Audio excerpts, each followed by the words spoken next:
हाँ जी, बिल्कुल। इस वक़्त मैं शौकत खानम हॉस्पिटल के बाहर मौजूद हूँ। जैसा कि आज अफ़सोसनाक वाक़या वज़ीराबाद के मकाम पेश आया। इमरान खान को कत्ल करने की जो है वो कोशिश की गई, लेकिन जैसा कि पाकिस्तान तहरीक इंसाफ़ के दीगर रहनुमा भी इस हादसे में जो है वो ज़ख्मी हुए। उनकी जानिब से ये कहा गया कि ये अल्लाह का शुक्र अदा किया गया कि इमरान खान जो है महफूज रहे और फ़ौरी तौर पर शौकत खानम उनको मुंतकिल किया गया और यहाँ पर फ़ौरी तौर पर जो है इलाज शुरू कर दिया गया और अब इमरान खान को जो है वो कमरे में शिफ्ट कर दिया गया। और बोल न्यूज़ ने कमरे शिफ्टिंग की फुटेज जो है सबसे पहले अपने नाज़रीन को दिखाई, क्योंकि हम देख रहे थे कि नाज़रीन जो है वो उनमें गम और गुस्सा पाया जा रहा था और शिद्दत से बेसब्री से जो है वो इंतज़ार कर रहे थे कि अपने कायद को जो है वो एक झलक देख सकें।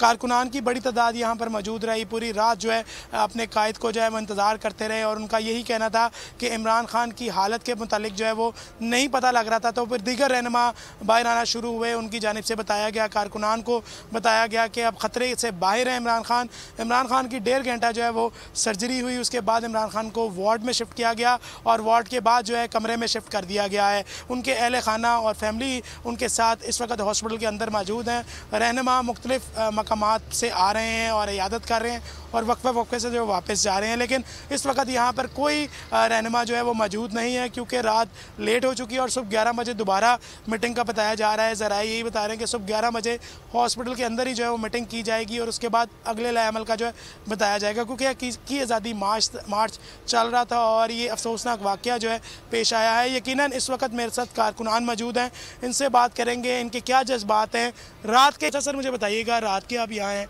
हम भी आपको देख रहे हैं, क्या देखते हैं? इमरान खान साहब पे कातलाना हमला किया गया है, आप क्या कहना चाहेंगे? जी, सबसे पहले तो ये कहना चाहूँगा कि मैं ये बड़ा एक अफसोसनाक वाक़या है कि इमरान खान को एक 22 करोड़ अवाम के लीडर को कत्ल करने की जो साजिश की गई है, और एक ये बहुत ही, इसकी जितनी मज़म्मत की जाए उतनी कम है। क्योंकि देखें, वो इमरान खान का एक विज़न है, वो सिर्फ यही चाहता है, वो अगर निकलता है वो सिर्फ अपनी ज़ात के लिए निकलता है, वो 22 करोड़ अवाम के लिए निकलता है और वो यही कहता है कि मैं चाहता हूँ कि अवाम को उनका आइनी हक़ मिले और वो एक शफाफ इलेक्शन चाहता है। ठीक है, और आप लोग इतने पुराने हैं जो इलेक्शन, यानी कि इतनी देर से आप हुकूमत करते आ रहे हैं।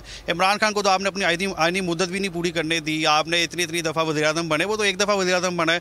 अगर वो मुतालबा कर रहा है कि उसको एक इलेक्शन चाहिए और वो अवाम की, यानी कि अवाम की ताकत से दोबारा आना चाहता है, तो आपको किस चीज़ का डर है? आप उसको दोबारा से इलेक्ट करने की, यानी कि दोबारा से इलेक्शन अनाउंस कर दें। और इस तरह आप जैसे कि देखें, इमरान खान के ऊपर जैसे आज हमला किया गया है, आपके सर में दर्द होती है तो आप लंदन भाग जाते हैं ट्रीटमेंट के लिए। उसने देखेगा अपना एक ऐसा हॉस्पिटल बनाया हुआ है कि जब उसको आज एक फ़ायर लगा है उसको, और उस फायर को लगने के बावजूद वो अपने ही हॉस्पिटल में ट्रीटमेंट करवा रहा है। ये मेरा ख्याल है सबसे बड़ी अचीवमेंट है इमरान खान के लिए और ये बहुत अच्छी हमारे मानने पर। जी बिल्कुल, कारकुनान के जज्बात आपने सुने और भी कारकुनान मेरे साथ मौजूद हैं, यकीनन उनसे भी बात करेंगे और उनका भी पॉइंट ऑफ व्यू जानने की कोशिश करेंगे। अच्छा सर, मुझे बताइएगा, क्या जज्बात है? रात इतना